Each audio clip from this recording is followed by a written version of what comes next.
मेरा नाम मोहित और आपका स्वागत है हमारे YouTube चैनल हिस्ट्री चैंपियन में। तो जैसा कि आप जानते हो, आपका जो पेपर होने वाला है सामान्य हिंदी का, उसमें एक टॉपिक आता है आपका क्या, संक्षेपण।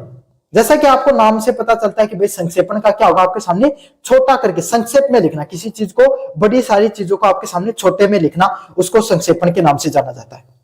होता क्या है, ये तो मैंने आपको ऊपरी रूप से बताया। उसकी परिभाषा क्या होती है, किसे लिखना होता है आपको, और एक उदाहरण के साथ आपको मैं समझाऊंगा। सारी की सारी चीजें मैं आपको समझाने वाला हूं, बस आपको क्या करना है, वीडियो को पूरा देखना है, चैनल को सब्सक्राइब कर देना है। अगर सब्सक्राइब करोगे ना चैनल को, तो ये जो पीडीएफ जो मैं आपको पढ़ा रहा हूं, ये आपको हमारे फ्री में हमारे जो यूट्यूब चैनल है, या सॉरी टेलीग्राम चैनल, उसमें मिल जाएगी। और टेलीग्राम का लिंक, चैनल का लिंक जब भी मिलेगा, जब आपको चैनल को सब्सक्राइब करोगे। सब्सक्राइब करना पड़ेगा, चैनल को सब्सक्राइब करो। डिस्क्रिप्शन में मैंने लिंक दे रखा है टेलीग्राम का, वहां से जाकर ज्वाइन कर लेना। साथ के साथ वहीं पर पास में प्लेलिस्ट का लिंक दे रखा है, प्लेलिस्ट के लिंक पे जैसे क्लिक करोगे, आपके सामने सारे के सारे आपके सामने जो वीडियो है वो देखने को मिल जाएंगे। किससे संबंधित वीडियो देखने को मिल जाएंगे आपके सामने, जर्नल हिंदी से संबंधित। समझ में आ गया। साथ के साथ कोने में जो व्यू प्रोडक्ट वाला ऑप्शन है, इस पे क्लिक करके आप क्या करना चाहते हो, अगर कोई भी फ्लिपकार्ट या मंत्रा से कोई प्रोडक्ट खरीदना चाहते हो, तो आप क्या कर सकते हो, खरीद सकते हो। सबसे ज्यादा डिस्काउंट आपको देखने को मिल जाएगा। तो चलिए शुरू करते हैं आपके सामने। संक्षेपण क्या होता है? संक्षेपण का अर्थ होता है किसी विस्तृत लेख, भाषण या गद्यांश के मुख्य विचारों को कम से कम शब्दों में इस प्रकार प्रस्तुत करना कि उसका मूल भाव नष्ट ना हो। मतलब एक प्रकार से सारांश समझ लो। समझ में आ गया। सारांश तो क्या होता है, बहुत बड़ी कहानी होती है ना, उसको अपन छोटे से में निपटा देते हैं, लेकिन इसको इतना भी कम नहीं करना होता आपके सामने। लेकिन 5 से 6 लाइनें आपको दे रखी होंगी, उनको इतने छोटे शब्दों में आपको बता देना होता है कि सामने वाले व्यक्ति को उनकी बातें समझ में भी आ जाए और उसका मूल भाव भी स्पष्ट ना हो। काफी बार आपके सामने आपके दोस्त से पूछते ना कि वो ना, आपके सामने तूने वो चैप्टर पढ़ा था द बर्थ ऑफ खादी, तो उसके ऊपर का मेरे को बता दे सारा सब। तो वो आपको क्या करता है, 5 जो पूरा का 1 घंटे का चैप्टर, उसको कितने 5 मिनट में आपको सारी की सारी चीजें समझा देता है। आप उसमें चैप्टर में जो मेन पॉइंट थे उसने वो भी समझा दिए, और साथ के साथ आपको सारा का सारा कॉन्सेप्ट भी आपका रिवीजन हो गया। तो इसी प्रकार की जो चीजें होती हैं, ऐसा प्रकार का कोई विस्तृत लेख, कोई भाषण या गद्यांश का भाग, जिसको उसके जो मुख्य विचारों को आप कम से कम शब्दों में प्रस्तुत करो, ताकि उसके मूल भाव भी नष्ट नहीं हो, और आपके सामने उसमें, और उसकी जो सामने वाले व्यक्ति है उसको वो बात भी समझ में आ जाए। ये एक प्रकार के, इसको समरी भी बोल सकते हो, आपके सामने सारांश भी बोल सकते हो। इसको गागर में सागर भरने की कला, ये आपके सामने भाई अच्छा वही लिख पाता है जिसमें आपको कोई भी बड़ी सी बात को छोटे से में बताने की जो कला होती है, उसको संक्षेपण के नाम से जाना जाता है। अब इसके नियम क्या होते हैं? ये मूल गद्यांश का लगभग 1/3 होता है। आपके सामने जो मूल गद्यांश है ना, जैसे मूल गद्यांश का 1/3 में लिखना होता है, मतलब 6 लाइनें आपको दे रखी हैं, तो आपको 2 लाइनों में आपको निपटा देना है। आप कहोगे सर 5 दे रखे हम, तो कैसे 1/3 निकालें इसका? 1.5 में लिख देना, 2 में लिख देना। जरूरी थोड़ी 1/3 का पूरा ही कॉन्सेप्ट लगाओगे आप, एकदम गणितज्ञ बन जाओगे। नहीं, 1/3 का एक मोटा मोटा कॉन्सेप्ट है, मतलब 6 लाइन तो 2 लाइन लिख देनी है, 7 लाइन लेनी है तो 2 लिख दो या 2.5 लिख दो, बस इतना आपको करना होता है। समझ में आता है। इसमें एक उपयुक्त व आकर्षक टाइटल देना अनिवार्य है। जो आपके सामने जो संक्षेपण की 5 से 6 लाइनें दे रखी हैं, उसका एक अच्छा सा, सुंदर सा, खूबसूरत सा, आकर्षक सा आपको क्या देना है, टाइटल देना बहुत अनिवार्य है। क्या दे दो, एक उसका खूबसूरत सा अनिवार्य सा आपको टाइटल दे दो, ताकि क्या हो सके, आपके सामने सारी की सारी चीजें हैं वो अच्छे से समझ में आ सके। इसमें केवल मुख्य तथ्यों को शामिल किया जाता है, अनावश्यक उदाहरणों या अलंकारों को नहीं। इसमें जो मेन पॉइंट होते हैं ना, उनको शामिल किया जाता है। इसमें फालतू के ना उदाहरण व अलंकारों को बिल्कुल भी प्रयोग नहीं किया जाता है। समझ में आ गया। तो इसमें आपके सामने जो मुख्य मुख्य तथ्य हैं उनको ऐड करते चले जाओ। फालतू के अनावश्यक, जो आवश्यक उदाहरण और अलंकारों को ऐड करने की कोई भी जरूरत नहीं है। अनावश्यक चीजों को मत ऐड करो। भाषा को आपको सरल यूज करनी है, और अन्य थर्ड पर्सन के लिए एकदम साधारण भाषा का प्रयोग करना है। तो ये 4 पॉइंट आपको ध्यान रखनी है। 6 पॉइंट दे रखे हैं, 6 लाइनें लिख रखी है, 2 लाइनों में लिखो, 7 दे रखे हैं, 2 या 2.5 लाइनों में लिखो। एक अच्छा सा टाइटल दो, मेन बात बताओ, और उदाहरण अलंकार देने की जरूरत नहीं है ज्यादा है, और आप इस प्रकार की चीजें भी करने की जरूरत नहीं है। सरल भाषा और संक्षिप्त भाषा का प्रयोग करने की जरूरत होती है, ताकि सामने वाला व्यक्ति वो आपकी भावनाओं को आसानी से समझ सके। समझ में आ गया आपके सामने। चलिए उदाहरण नंबर 1 की तरफ बढ़ते हैं। आपको, मुझे उम्मीद है, कॉन्सेप्ट समझ में आ गया। क्या होता है संक्षेपण?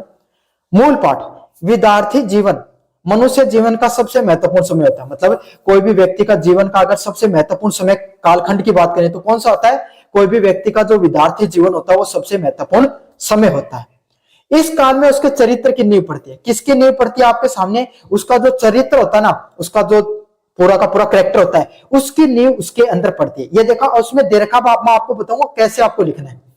यदि विद्यार्थी काल में बालक अनुशासन सीख जाता है तो वो भविष्य में एक सफल नागरिक बन जाता है। और आपके सामने अगर कोई बालक आपके सामने अगर अनुशासन बचपन में सीख गया तो वो एक बहुत ही आपके सामने क्या बनेगा? सफल नागरिक बन जाता है।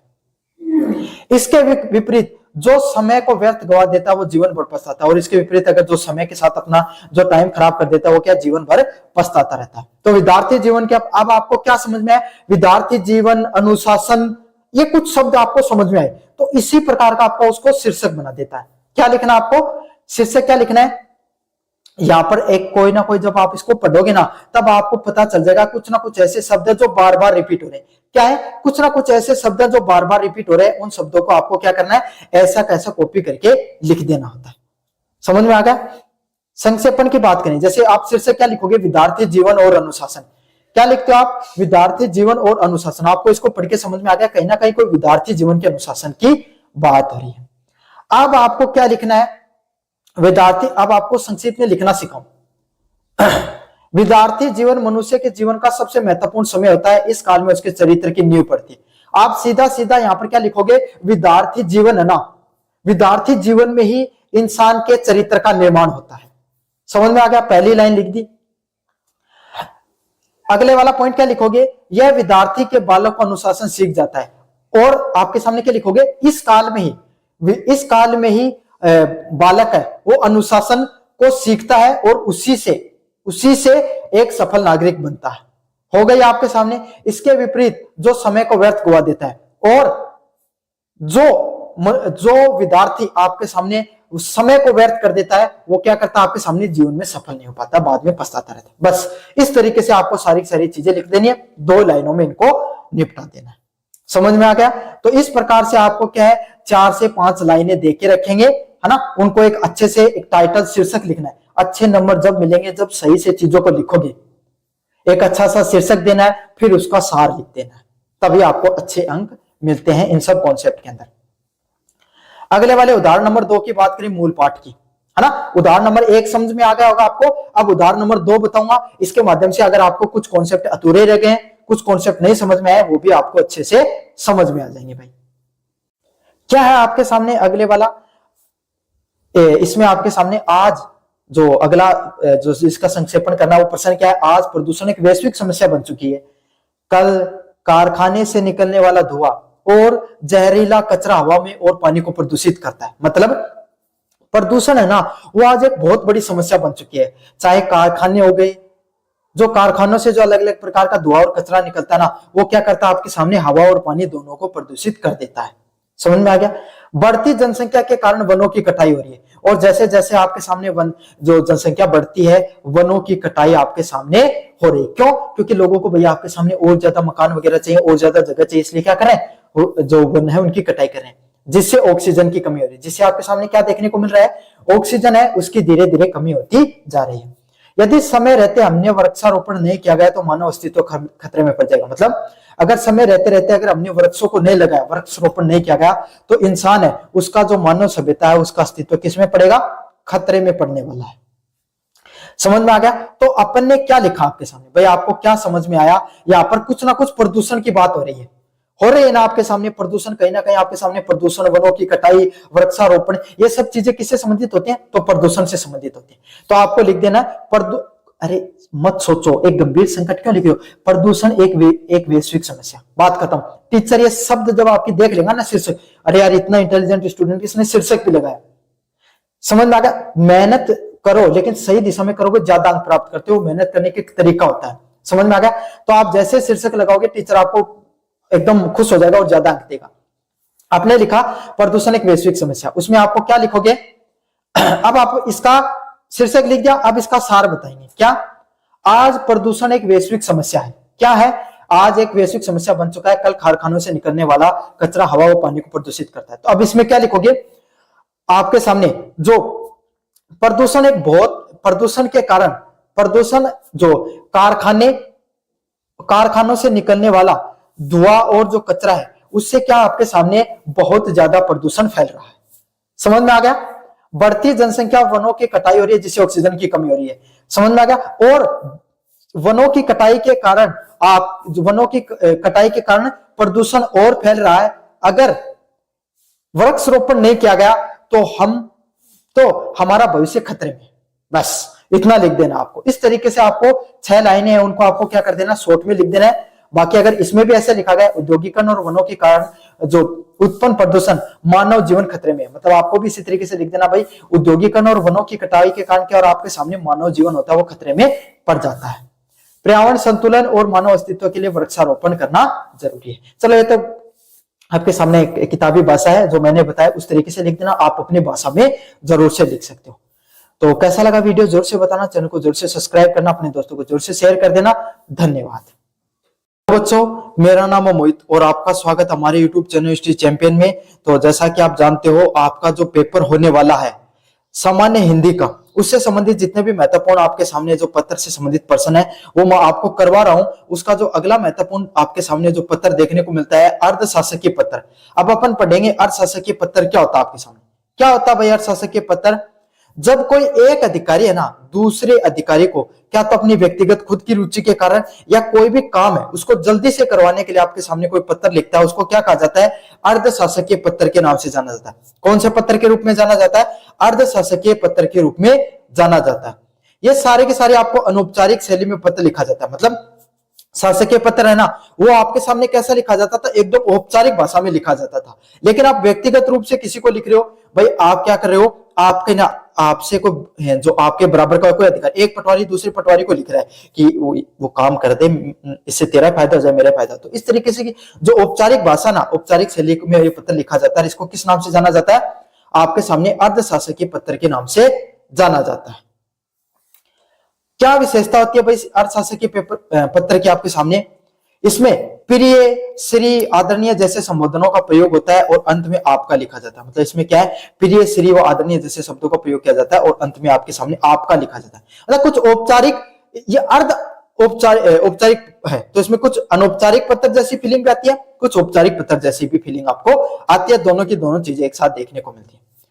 वीडियो में अपन आगे बढ़े उससे पहले मैं आपको एक बात बता देना चाहता हूं, आपको हमारा टेलीग्राम चैनल जरूर से ज्वाइन करना है। अगर ये पीडीएफ फ्री में प्राप्त करना चाहते हैं जो मैं पढ़ा रहा हूं, ये आपको हमारे टेलीग्राम चैनल पे मिल जाएगी। टेलीग्राम चैनल का लिंक डिस्क्रिप्शन में दे रखा है, जाओ और टेलीग्राम चैनल को फ्री में जाकर डाउनलोड कर लो। सारी सारी ये पीडीएफ फ्री में आपको देखने को मिल जाएगी। समझ में आ गया? डिस्क्रिप्शन में प्लेलिस्ट का लिंक है, वहां पर जाकर सारा कंटेंट फ्री में पढ़ा रखा है, जाकर वहां से पढ़ सकते हो सारा कंटेंट फ्री में।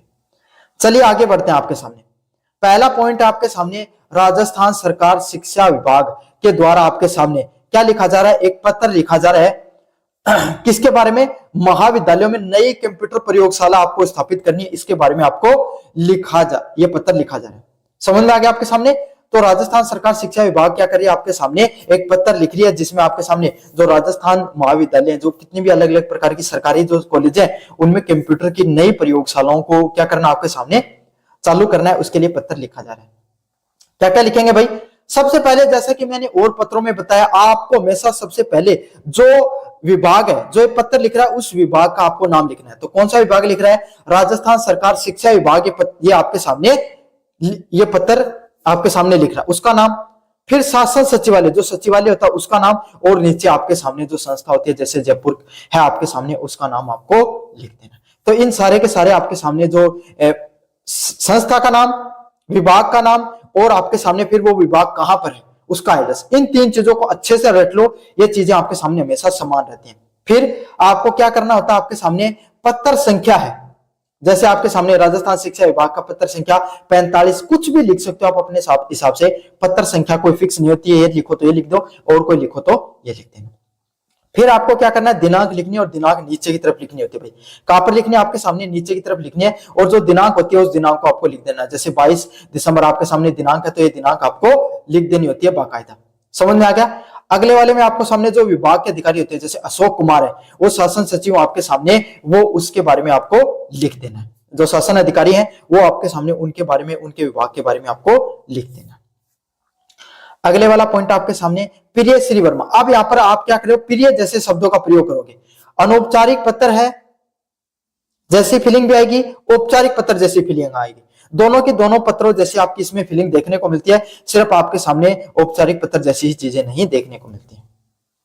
अब आप इसमें क्या लिख रहे हो, जो विषय हो रहा है ना उसके बारे में पहले आप लिखो।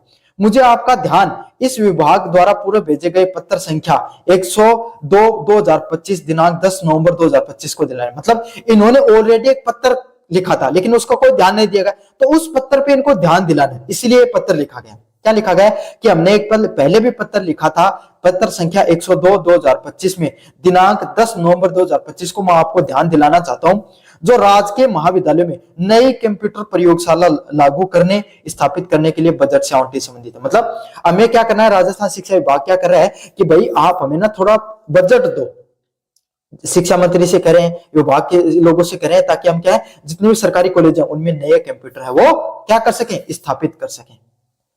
मुझे ज्ञात है कि आपके कार्यालय में यह मामला अभी भी प्रक्रियाधीन है। मतलब मुझे पता चल रहा है, मैंने जो पत्र लिखा है इसी से पता है मुझे कि आपके सामने ये जो मामला है, जो कंप्यूटर लैब लगनी है कॉलेजों के अंदर, ये मामला अभी भी क्या पूरी की पूरी प्रक्रिया में चला हुआ है, जिसके कारण शिक्षण कार्य में व्यवधान उत्पन्न हो रहा है। जिसके कारण क्या, और आपके सामने जितने भी जो शिक्षा के कारण होते हैं, जो शिक्षण कार्य होते हैं, उसमें क्या हो रही है, समस्या उत्पन्न हो रही है।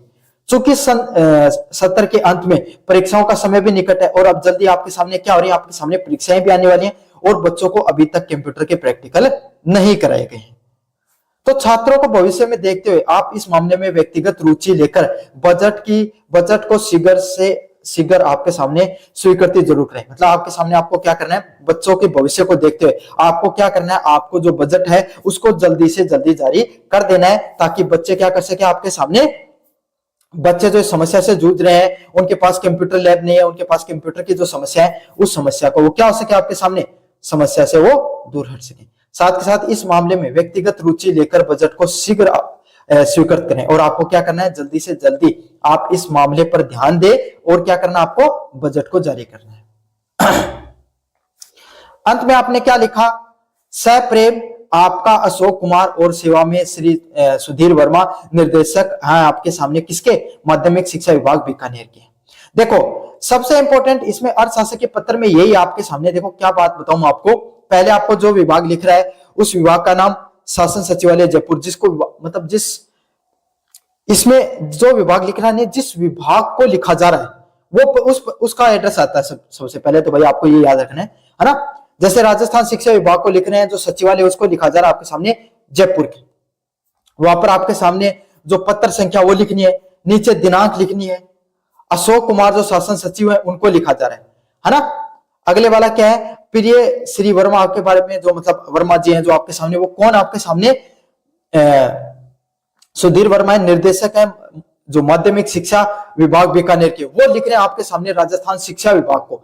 तो जिस विभाग को आपके सामने लिखा जा रहा है उस विभाग का पूरा एड्रेस, विभाग का नाम, पूरा एड्रेस नीचे, फिर आपके सामने जो व्यक्ति लिख रहा है वो, क्योंकि छोटा अधिकारी लिखेगा भाई आपके सामने बड़े अधिकारी को याद में दिलाने के लिए, बड़ा अधिकारी भी लिख सकता है आपके सामने छोटे वाले को, बाकी आपके सामने जो सारी आपकी सूचना है उसको आपको यहाँ पर लिख देना होता है। समझ में आ गया। अंत में आपको क्या लिखना है, सप्रेम आपका अशोक कुमार, मतलब भाई जिनको लिखने उनको, और आपके सेवा में श्री सुधीर वर्मा है जो आपके सामने क्या करें, शिक्षा विभाग के अधिकारी, उनको ये लिखा गया। तो ये था आपके सामने पूरा का पूरा पत्र। कैसा लगा वीडियो जोर से बताना, चैनल को जोर से सब्सक्राइब कर देना और अपने दोस्तों को जोर से शेयर कर देना। धन्यवाद। मेरा नाम है मोहित और आपका स्वागत है हमारे YouTube चैनल हिस्ट्री चैंपियन में। तो जैसा कि आप जानते हो, आपका जो पेपर होने वाला है सामान्य हिंदी का, उससे संबंधित जितने महत्वपूर्ण प्रश्न होते हैं सारे मैं आपको करवाने वाला हूं। उसका जो अगला महत्वपूर्ण प्रश्न है, क्या होता है आपके सामने, ज्ञापन से संबंधित प्रश्न देखने को मिलता है। किससे संबंधित प्रश्न देखने को मिलता है भाई, ज्ञापन से संबंधित प्रश्न देखने को मिलता है। काफी ज्यादा महत्वपूर्ण प्रश्न होता है आपके सामने। तो इससे संबंधित आपके सामने सारी चीजें समझेंगे। साथ के साथ ये जो आपके सामने जो ये टॉपिक है, ये अगर आपको इसका पूरा का पूरा रिवीजन करना चाहते हो तो पूरा वीडियो देखना पड़ेगा। साथ के साथ ये फ्री में जो पीडीएफ मैं आपको पढ़ा रहा हूं, फ्री में आपको मिल जाएगी। कहां पर, हमारे टेलीग्राम चैनल पर। तो टेलीग्राम चैनल का लिंक कहां पर मिलेगा, आपको सामने डिस्क्रिप्शन में मिलेगा। बस उसके लिए चैनल को सब्सक्राइब करना पड़ेगा। साथ के साथ जनरल हिंदी का सारा सिलेबस रिवाइज करना चाहते हो, प्लेलिस्ट का लिंक डिस्क्रिप्शन में दे रखा है, जाओ और जाकर डिस्क्रिप्शन में प्लेलिस्ट से सारे टॉपिक रिवाइज कर दो। और कोने में व्यू प्रोडक्ट वाला ऑप्शन दिखाई दे रहा है, इस पे क्लिक करके आप सारे के सारे क्या कर सकते हो, कोई भी प्रोडक्ट खरीदना चाहते हो फ्लिपकार्ट मंत्रा से खरीद लेना, सबसे ज्यादा डिस्काउंट आपको देखने को मिलेगा। तो चलिए शुरू करते हैं आपके सामने। अब कार्यालय के प्रचारी, मतलब कार्यालय है ना, कोई भी विभाग है, उसके जो प्रिंसिपल है उनके द्वारा लिखा जा रहा आपके सामने पत्र। लेकिन एक बार मैं समझा देता हूं ज्ञापन होता क्या। ज्ञापन का प्रयोग अधीनस्थ कर्मचारियों को सूचना देने या अंतर विभागीय पत्राचार करने के लिए किया जाता है। इसमें न तो संबोधन होता है, न महोदय होता है, न ही अंत में शिष्टाचार जैसे शब्दों का प्रयोग किया जाता है। मतलब कोई भी बात है आपको क्या करना है, एक डिपार्टमेंट दूसरे डिपार्टमेंट को बता रहा है, एक कर्मचारी दूसरे कर्मचारी को बता रहा है, विभाग के अंदर अगर कोई सूचना जारी की जा रही तो ज्ञापन जारी किया जाता है। और इसमें कोई भी औपचारिकता का प्रयोग नहीं किया जाता, सभी को नियम लागू होते हैं। तो ना कोई महोदय का प्रयोग किया जाता है, ना कोई संबोधन का प्रयोग किया जाता है, ना कोई शिष्टाचार, लास्ट में जो महोदय होता है उन जैसे शब्दों का प्रयोग नहीं किया जाता है। तो यहाँ पर संबोधन और शिष्टाचार के जैसे शब्द है, महोदय जैसे शब्द है, उनका प्रयोग नहीं किया जाता है। समझ में आ गया आपके सामने। अगले वाला पॉइंट आपके सामने कार्यालय पर जो प्रचारी है आपके सामने, जो कार्यालय के जो प्रिंसिपल है उनके द्वारा आप ये आपके सामने ये लिखा जा रहा है, किनको, राजकीय महाविद्यालय के ग्वालियर के हैं उनके द्वारा आपके सामने क्या है, ये पत्राचार किया जा रहा है। समझ में आ गया। तो पहले वही विभाग के आपके सामने जो बड़ा से बड़ा अधिकारी है उसका नाम, फिर आपको किन को लिख रहे हैं, और फिर आपके सामने किस पद पर आपके सामने कहां से हैं, और आपके सामने उसका एड्रेस। तो ये आपके सामने हमेशा से समान रहता है, सारी की सारी चीजें आपके सामने एकदम समान रहती है।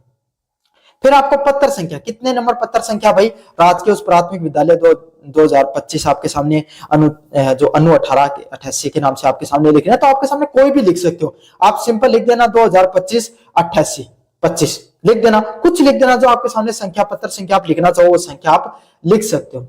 नीचे आपके सामने, उसके नीचे क्या लिखना होता है आपके सामने, बाकायदा जो दिनांक है, किस दिनांक को आपके सामने पत्र लिखा वो दिनांक लिख देना। क्या करना आपके सामने, जिस दिनांक को पत्र लिख रहे हो आपके सामने उस दिनांक को आपको लिख देना होता है।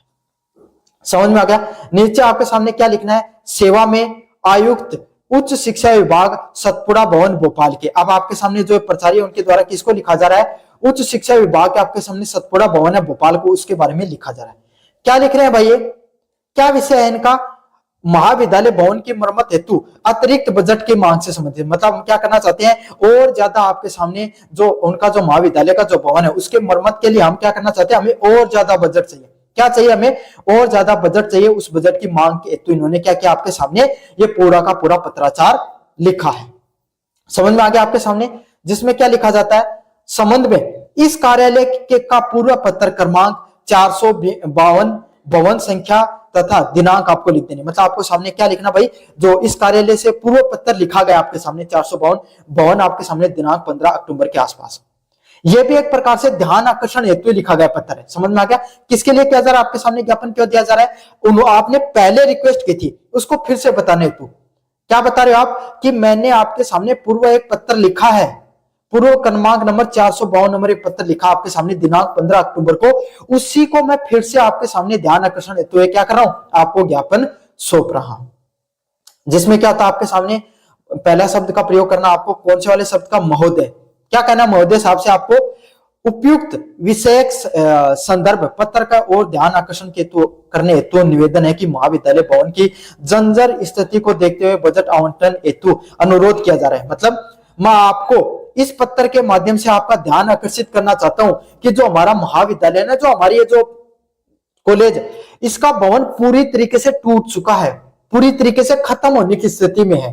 तो इसके लिए आपको हमें बजट आवंटित करना पड़ेगा। अब कौन सी भवन आपके सामने, जो ग्वालियर राजकीय महाविद्यालय के आपके सामने जो प्राचार्य वो लिखना चाह रहे हैं, किसको, शिक्षा विभाग के, जो भोपाल की शिक्षा विभाग है ना उसके अधिकारी को लिखना चाह रहे हैं। तो सबसे पहले जो लिख रहे हैं, फिर जिनको लिखना है उसको नीचे सेवा में करके लिखना होता है। समझ में आ गया, ये अच्छे से समझ लेना भाई।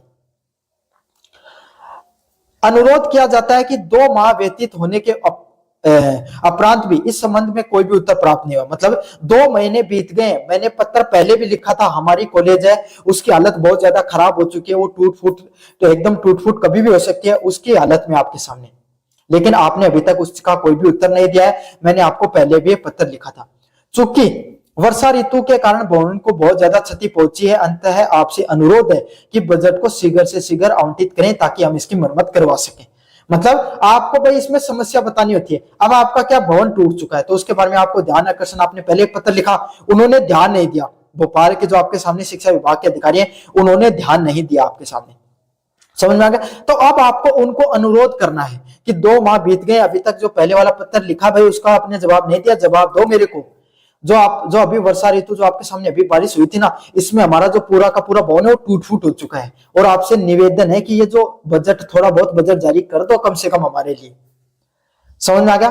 अगले वाला है बहुदय लिखकर आपको हस्ताक्षर करने, मतलब आपको बहुदय लिखना है, नीचे हस्ताक्षर करने हैं। डॉक्टर जो आपके सामने HS वर्मा है, प्राचार्य है राजकीय महाविद्यालय के, उसके बारे में आपको साइन कर देना। तो इस प्रकार से आपको पूरा का पूरा लिखना होता है। देखो इसका सबसे इंपॉर्टेंट है जो व्यक्ति है जो पत्र लिखता है ना, उसका, उस व्यक्ति के विभाग का नाम या उस जिस पद पे उसका नाम लिखो, फिर उस व्यक्ति का वो कहां पर कार्यरत है उसका नाम लिखो, फिर उसका एड्रेस लिखो। ये तीनों चीजें इंपॉर्टेंट रहती हैं। फिर पत्र संख्या और फिर दिनांक, ये एकदम सेम फॉर्मेट रहता है। फिर सेवा में लगाकर क्या करना होता है आपको, अगर सेवा में लगाकर जिसको लिख रहे हो उसके बारे में बताओ भाई, किस अधिकारी को लिख रहे हो, आयुक्त को लिख रहे हो, शिक्षा विभाग के आयुक्त को लिख रहे हो, सतपुड़ा भवन भोपाल में वो आपके सामने आयुक्त काम करते हैं, उनको लिख रहे हो आपके सामने, तो उनके बारे में आपको विस्तृत रूप से बता देना है। समझ में आ गया। फिर आपको किस विषय पर लिख रहे हो भाई, किस विषय पर लिख रहे हो ये भी तो बताना जरूरी है। तो आप क्या कर रहे हो भाई, उनका जो भवन, आप हमारा भवन, वो उसकी वो पूरी तरीके से टूट फूट हो चुकी है उस भवन की, आपको मरम्मत हेतु पैसा चाहिए, उसके बारे में आप लिख रहे हो, तो उसके बारे में आपको बताना है। समझ में आ गया। किस संदर्भ में लिख रहे हो, कार्यालय में पूर्व पत्र क्रमांक संख्या 452, भवन दिनांक। अब संदर्भ बताना आपको, विषय नहीं संदर्भ लिखना है कि मैंने पहले से पत्र लिख रखा है, पत्र संख्या 452 है, किस दिनांक को 15 अक्टूबर को लिखा था, उस पर आपको क्या करना है मेरे को बता। नहीं तो ये महोदय लिखो तो लिखो, नहीं चाहे मत लिखना। फिर आपको अपनी समस्या बता देने की मुझे ध्यान आकर्षण करना है, मैंने जो पत्र लिखा था उसमें मैंने पहले बताया था कि हमारी महाविद्यालय वो पूरी तरीके से टूट फूट चुके हैं, जर्जर अवस्था में आपके सामने, और अभी तक आपने उत्तर नहीं दिया है। तो आप ज्यादा जल्दी से जल्दी इस पर ध्यान दें और आपको हमें उत्तर देने का प्रयास करें। तो ये था आपके सामने ज्ञापन, इससे संबंधित मैंने सारी चीजों को आपको बता दिया है। कैसा लगा वीडियो जोर से बताना, चैनल को जोर से सब्सक्राइब कर देना। धन्यवाद।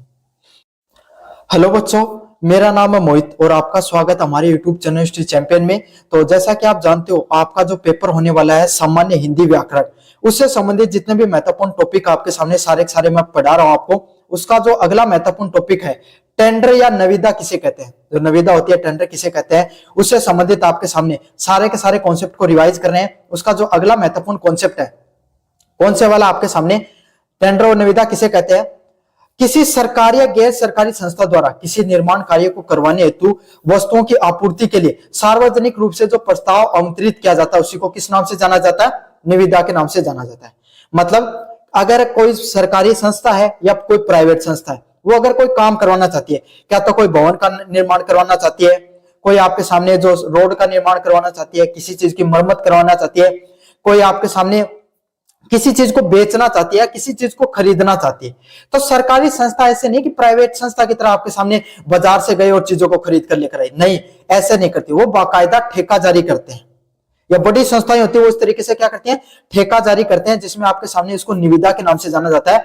वो क्या कहते हैं, सभी जितनी भी संस्थाएं हैं ना, आपको उनको जितने भी जो ठेकेदार होते हैं आपके सामने, या फिर आपके सामने कोई कंपनी होती है, उनके लिए सार्वजनिक सूचना जारी करते हैं। वो आपके सामने सारे उस फॉर्म को लेते हैं, अप्लाई करते हैं, जिस चीज के लिए आपके सामने जो निविदा होती है, जैसे भवन निर्माण के लिए तो भवन निर्माण का टेंडर जारी होगा। फिर जो व्यक्ति सबसे सस्ते में उनको और सबसे बढ़िया काम करके देगा, उसी को क्या किया जाता है, वो टेंडर है वो जारी कर दिया जाता है। तो ये जो आपके सामने जो ठेके जारी करना है, फिर आपके सामने जो टेंडर जारी करने की जो पूरी प्रक्रिया होती है, उसी को किस नाम से जाना जाता है, निविदा के नाम से जाना जाता है। समझ में आ गया आपको अच्छे से। चलिए तो अपन आगे बढ़ते हैं। इससे पहले आपको क्या करना है, चैनल को सब्सक्राइब कर देना है, वीडियो को लाइक कर देना है। साथ के साथ आपको क्या करना है, यहां पर कोने में जो व्यू प्रोडक्ट वाला ऑप्शन दिखाई दे रहा है, क्या दिखाई दे रहा है आपको, व्यू प्रोडक्ट वाला ऑप्शन दिखाई दे रहा है, इस पे क्लिक करो। जैसे क्लिक करोगे, फ्लिपकार्ट व मंत्रा पे कोई भी प्रोडक्ट खरीदोगे सबसे ज्यादा डिस्काउंट देखने को मिलेगा। साथ के साथ जो मैं आपको पीडीएफ पढ़ा रहा हूं फ्री में हमारे टेलीग्राम चैनल पे मिल जाएगी, जाओ और जाकर फ्री में हमारे जो पीडीएफ उसको डाउनलोड कर लो। चलो आगे बढ़ते हैं। आपके सामने क्या है, आपके पहला पॉइंट क्या आपके सामने, कौन सी संस्था, इसमें जो संस्था ना जो टेंडर जारी करेगी भाई उस संस्था का नाम आएगा सबसे पहले। तो क्या आएगा, जैसे कार्यालय नगर निगम है जयपुर का, जयपुर का जो कार्यालय नगर निगम है वो आपके सामने क्या कर रहा है, टेंडर जारी कर रहा है, तो उसका नाम आपके सामने सबसे पहले देखने को मिलेगा। फिर क्रमांक संख्या, कितनी क्रमांक संख्या आपके सामने, जैसे निर्माण आपके सामने 25/11, जो मतलब कितना क्रमांक संख्या, टेंडर संख्या नंबर कितना है उसके बारे में आपको लिखना है। फिर आपको क्या लिखना है, बाकायदा दिनांक, किस किस दिनांक को आपको जारी हुआ, तो दिनांक आपको इस कोने में लेफ्ट साइड वाले आपके सामने में आपको दिखाने, या फिर नीचे की तरफ आप लिख देना, राइट साइड में लिख देना है ना आपके, और या फिर आपके सामने नीचे की तरफ लिख देना दिनांक को। तो सबसे पहले जो विभाग आपके सामने निविदा जारी कर रहा है उसका नाम, फिर उस कहां पर वो संस्था उसका पूरा एड्रेस, फिर संख्या, निविदा संख्या, और फिर आपके सामने नीचे दिनांक देनी होती है। ये सारा का सारा इसका क्या होता है, प्रारूप होता है।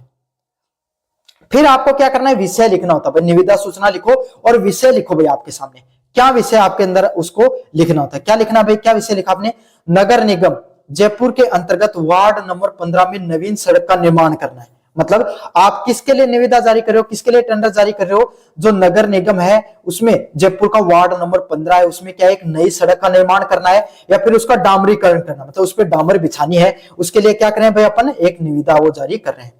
इसके लिए कोई प्रतिष्ठित अनुभवी फर्म व ठेकेदार से मोहरबंद निविदाएं प्राप्त की जाती है। मतलब आपको क्या करना है, वार्ड नंबर 15 में आपको नई सड़क का निर्माण करने के लिए हम वहां के सबसे जो फेमस या अनुभवी जो लोग हैं, ए श्रेणी के ठेकेदार भी आपके सामने, बढ़िया क्वालिटी के ए श्रेणी के जो ठेकेदार होते हैं, उनको हमने क्या किया, आपके सामने निविदाएं टेंडर के लिए अप्लाई करने के लिए हमने आमंत्रित किया है। अच्छा, ये आप यहां पर आपके सामने ये चीज बदलकर लिखनी होगी भी आपको, आप जो चाहो ना वो उसमें विषय देकर रखेंगे, आपके सामने निविदा होगी उसमें विषय देकर रखेंगे कि आपको ना वार्ड नंबर 15 पे सड़क का निर्माण करवाना है, तो आपको सेम टू सेम वो लिख देनी है। और नीचे वाली लाइन के भाई ठेकेदार हो गई या कंपनी हो गई, उसके लिए हम मोहरबंद निविदाओं को आमंत्रित कर देते हैं। ये वाली लाइन सेम टू सेम आपको चिपका कर आ जानी, मतलब सेम टू सेम लिखकर आपको आ जानी। समझ में आ रहा होगा मुझे उम्मीद, आपके सामने सारे कॉन्सेप्ट अभी तक।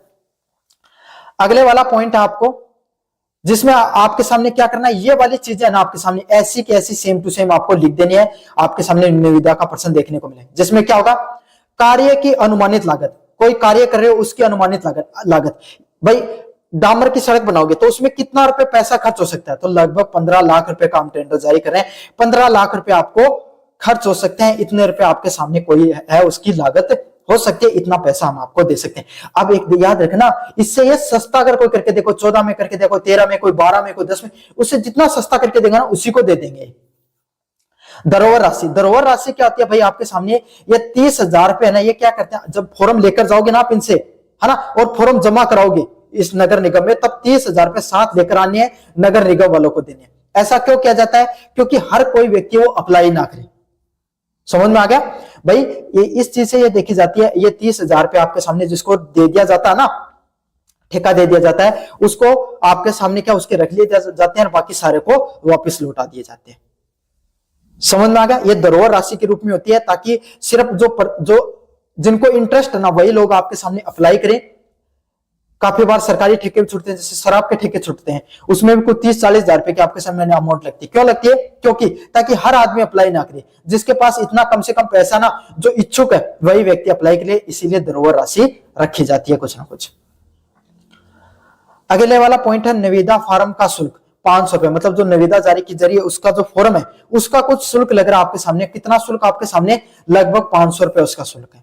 कितना शुल्क है भाई उसका, कम से कम आपके सामने 500 रुपए उसका शुल्क लग रहा है। आप फॉर्म लेके जाओगे तब 500 रुपए आपको और देने पड़ेंगे। समझ में आ गया, ये भी आपको लिखनी होती है, उसके शुल्क वगैरह कितना आपका सामने निविदा का शुल्क वो भी आपको लिख देना होता है। अगला है निविदा प्राप्त करने या जमा करने की अंतिम तिथि, मतलब आप जो निविदा है जो उसको प्राप्त करोगे, मतलब फॉर्म हमारे से जो फॉर्म भरने का, वो फॉर्म कब तक ले जा सकते हो, 30 दिसंबर शाम 2025 से पहले लेना भी है, ले भी जा सकते हो, और आपके सामने जमा भी करवाना है। समझ में आ गया, लेकर घर पे रख ले हो तो कोई मतलब नहीं है, वापस जमा करवाने की भी अंतिम दिनांक मान लो 30 दिसंबर 2025, तब तक फॉर्म ले भी लो और आपके सामने जमा भी करा दो, और शाम का 4 बजे तक जो नगर निगम है उसमें जाकर जमा करवा सकते हो। फिर निविदा के खोलने का समय, किस समय आपके सामने जो वो होगा आपके सामने टेंडर किस समय होगा आपके सामने 31 दिसंबर को होगा 11 बजे। कितने बजे? 11 बजे 31 दिसंबर को आपके सामने टेंडर खुलेगा। उस समय सारी की सारी चीजें आपके सामने आपको टेंडर आवंटित करने का काम कर दिया जाएगा।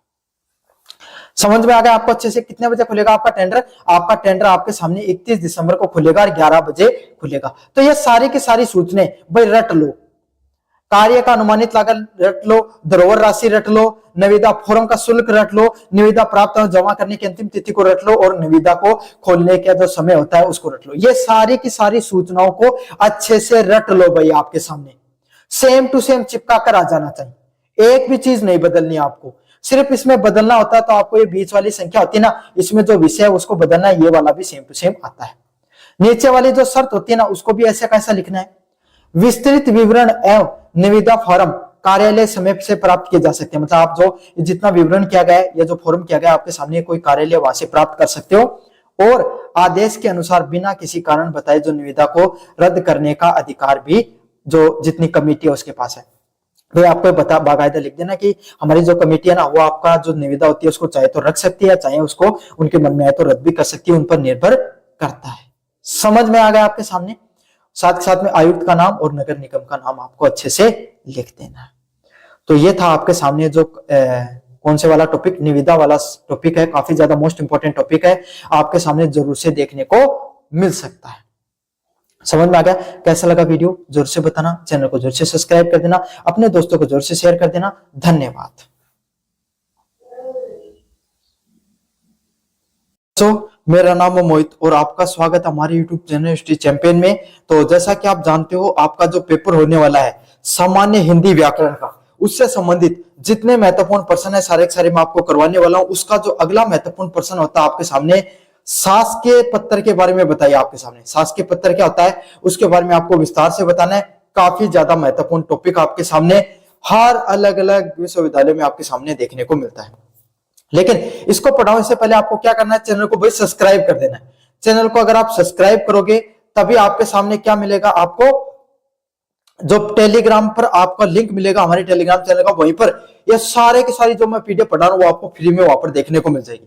साथ के साथ आपको जो कोने में व्यू प्रोडक्ट का ऑप्शन दिखाई दे रहा है, व्यू प्रोडक्ट और सेल वाला ऑप्शन दिखाई दे रहा है, इस पे क्लिक करके आप कोई भी प्रोडक्ट खरीदना चाहते हो वो प्रोडक्ट खरीद सकते हो, सबसे ज्यादा डिस्काउंट देखने को मिलेगा।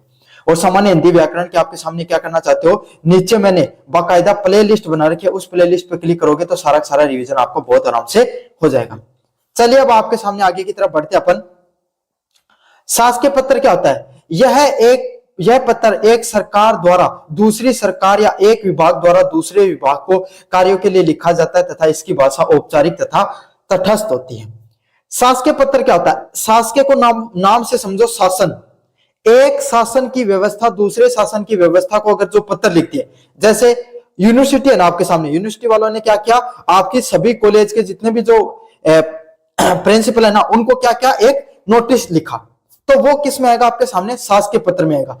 एक संस्था ने दूसरी संस्था के आपके सामने अधिकारियों को कोई सूचना दी है, कोई आदेश दिया है, इन सब चीजों से संबंधित अगर आपके सामने कोई पत्र लिखा जाता है उसको क्या कहा जाता है, शासकीय पत्र के नाम से जाना जाता है।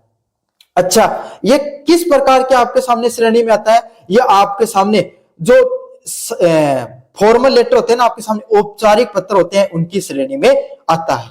समझ में आ गया? अनौपचारिक पत्र की श्रेणी में नहीं आता, औपचारिक पत्र की श्रेणी में आता है, जहां पे आपके सामने कैसी भाषा का प्रयोग किया जाता है, औपचारिक भाषा का इसमें प्रयोग किया जाता है।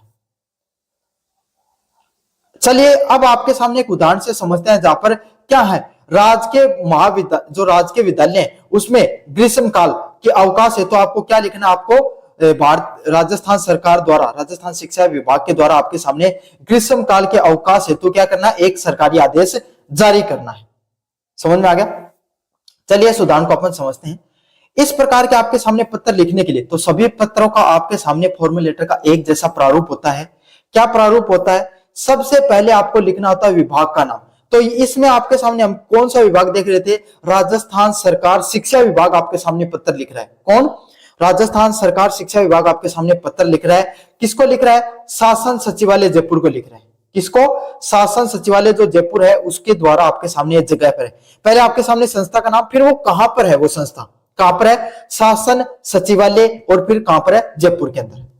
तो आपको ये इस प्रकार सीधी लाइन में नहीं लिखना है, ये आपको कहां पर लिखना है, राजस्थान सरकार शिक्षा विभाग लिखना है, नीचे लिखना है शासन सचिवालय और फिर लिखना आपको जयपुर। समझ में आ गया। तो जो संस्था आपके सामने सबसे पहले जो संस्था है उस संस्था के नाम, फिर कौन सा अधिकारी वो लेटर लिख रहा है उसका नाम, और फिर वो संस्था कहां पर है उसका एड्रेस, ये तीन चीजें आपको शुरुआती चीज में लिखनी है। क्या लिखना है, पहले संस्था का नाम, कौन सा विभाग लिख रहा है, फिर वो उसका जो कौन सा बॉर्डर, कौन सा सचिवालय, कौन सी संस्था आपके सामने, उसके कौन सा अधिकारी लिख रहा है, और फिर उसका एड्रेस। आपको इस प्रारूप को फॉलो करना होता है। फिर आपके सामने क्या करना, आपको पत्र की संख्या लिखनी है। क्या करना है, पत्र की संख्या लिखनी है। अब पत्र संख्या आपके सामने आप अपने हिसाब से कोई भी नंबर लिख सकते हो। मुख्य रूप से आपको क्या करना होता है, जो ये डिपार्टमेंट का नाम दे रखा ना, इसके आपको शॉर्ट फॉर्म बना दो भाई। क्या कर दो, आर लिख दो, आरजे लिख दो, डॉट लगाकर स्लेश लगा दो। फिर आपके सामने सी का, शिक्षा विभाग का सी लिख दो, फिर विभाग का वी लिख दो, और आपके सामने 2025 लिखकर आपके सामने 446 आपके सामने कुछ इस प्रकार से लिख सकते हो। समझ में आ गया। तो पत्र संख्या भी लिखना जरूरी होता है, क्योंकि सरकारी विभाग में हर रोज कोई ना कोई पत्र निकलते रहते हैं। ये कौन सा पत्र संख्या आपके सामने, ये बताना भी जरूरी होता है। फिर इसके साइड में आपको क्या करना है, दिनांक लिखनी है। क्या तो दिनांक को आप यहां लिख सकते हो, क्या तो दिनांक आप यहां पर लिख सकते हो। दोनों में से आपकी जो मर्जी हो वहां पर दिनांक लिख देना। क्या तो आपके सामने जो आपके ये राइट साइड है इसमें लिख देना, या फिर नीचे की तरफ भी आप लिख सकते हो, जो आपके ऊपर निर्भर करता है। अगले वाला है आपके सामने प्रेषक, मतलब कौन सा विभाग को लिख रहा है आपके सामने, शासन सचिव शिक्षा विभाग राजस्थान। समझ में आ गया। उनके द्वारा आपके सामने उनको लिखा जा रहा है। ऊपर वाले कौन से होता है, ऊपर वाले में आपके सामने कौन से विभाग को का एड्रेस आता है, जो विभाग लिख रहा है, और नीचे किसका आता है, जिस विभाग को लिखा जा रहा है। कौन से विभाग को लिखा जा रहा है, किस व्यक्ति को लिखा जा रहा है, शासन सचिव को लिखा जा रहा है, शिक्षा विभाग के, कहां के, राजस्थान के। क्या लिखा गया भाई, सेवा में निर्देश जो माध्यमिक शिक्षा विभाग अजमेर। विषय की बात करें, राज्य में जो राजकीय विद्यालयों के में ग्रीष्मकालीन अवकाश के परिवर्तन संबंध हेतु, तो अब आपको विषय ना वो आपको कहां पर देकर रखेंगे, ऊपर के ऊपर है ना आपके सामने, आपको पूरा का पूरा विषय देकर रखते हैं। समझ में आ गया। जो विषय होता है वो आपके सामने प्रश्न में देके रखेंगे। इसमें क्या लिख रखा है, राज्य की जितनी भी राजकीय महाविद्यालय वहां पर ग्रीष्मकालीन अवकाश से, तो आपको क्या किया गया है, उससे संबंधित आपके सामने विषय लिखा गया है। महोदय की बात करें आपके सामने, उपयुक्त विषय अंतर्गत निर्देशानुसार लेख की, अब आपको क्या बताना, अपनी समस्या के बारे में बताना है। समझ में आ गया।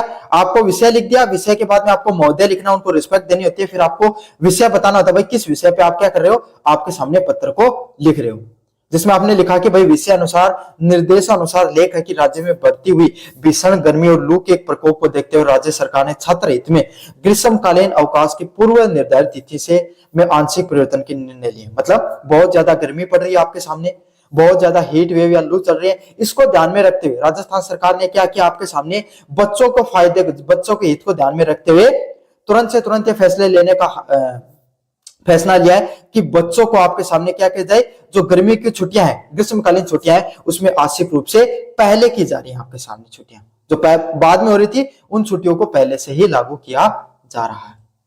अब राज्य में समस्त एवं निजी विद्यालय में ग्रीष्मकालीन अवकाश 15 मई 2026 के स्थान पर 1 मई 2026 से प्रभावी होगी। मतलब राज्य है उसमें आपके सामने जितनी भी स्कूल हैं, चाहे प्राइवेट हो चाहे गवर्नमेंट हो, सब में 15 मई से छुट्टी पड़ती है गर्मियों की, लेकिन इस बार 1 मई से पड़ रही है। क्यों? क्योंकि आपके सामने जो गर्मी है वो बहुत ही चरम सीमा पर फैली हुई है।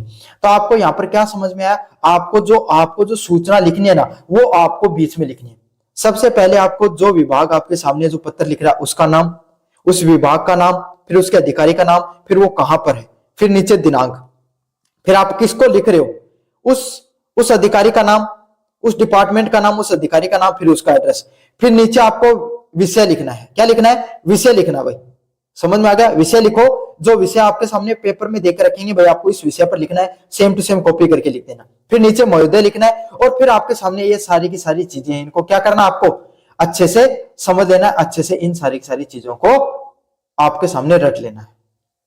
अंततः आपसे अनुरोध किया जाता है कि जो आपसे आदेश किया गया उसका कड़ाई से जो अच्छे से पालन करने हेतु वह सुनिश्चित करने हेतु अपने स्तर की आवश्यक दिशा निर्देश जारी करने का कष्ट करें। मतलब आपके सामने इस चीज का अनुरोध किया जाता है कि आपको जो जितने भी जो आदेश हैं इनको आपको सामने पालना करनी चाहिए। अगले वाला पॉइंट आपके सामने बहुती है। इसके नीचे क्या लिखा हुआ है, किसको लिख रहे हो आपके सामने, जो व्यक्ति आपके सामने लिख रहा है, तो कोई भी व्यक्ति जो शासन अधिकारी है वो आपके सामने आप अपना साइन कर देना है और कुछ कर लेना। कौन? शासन सचिव है शिक्षा विभाग के, वो लिख रहे हैं। प्रतिलिपि आपको नीचे जोड़नी होती है। सूचना एवं आवश्यक कार्यवाही किसको करनी है? समस्त जिला शिक्षा अधिकारी होते हैं उनको, वह निजी सचिव है, वह माननीय शिक्षा मंत्री है, उनको क्या करनी है? आपको प्रतिलिपि में कार्रवाई कर सकते हैं। समझ में आ गया? इनके भी साइन आपको जोड़ दें। तो ऑफिशियल शासकीय ऑर्डर पत्र आपको समझ में आ गया। एक सरकारी विभाग दूसरे सरकारी विभाग को लिखता है, जिसमें जो राजस्थान सरकार है, जो शिक्षा विभाग है, जो भी डिपार्टमेंट लिखता है उसका एड्रेस सबसे पहले देखना है। समझ में आ गया? उस विभाग का नाम, उसका जो अधिकारी लिख रहा है उसका नाम, फिर नीचे एड्रेस, फिर पत्र संख्या, कितने पत्र संख्या आपके सामने, वो लिखना बहुत ज्यादा जरूरी चाहिए, यही रट के लिख देना। फिर नीचे दिनांक लिख दो। फिर आपके सामने किसको लिख रहे हो वो प्रेषक लगाकर आपको सामने लिखना है। फिर ये वाली तो गलती से ऐड हो गई इसके अंदर, इसको तो छोड़ दो आपके सामने। अगले वाला है ना, विषय लिखना है, महोदय लिख के आपकी जो समस्या उसको बताना है और लास्ट में महोदय करके साइन कर देना। ये आपके सामने पूरा का पूरा प्रारूप होता है। किससे संबंधित? शासकीय पत्र से संबंधित पूरा का पूरा प्रारूप होता है। कैसा लगा वीडियो जोर से बताना, चैनल को जोर से सब्सक्राइब कर देना। धन्यवाद।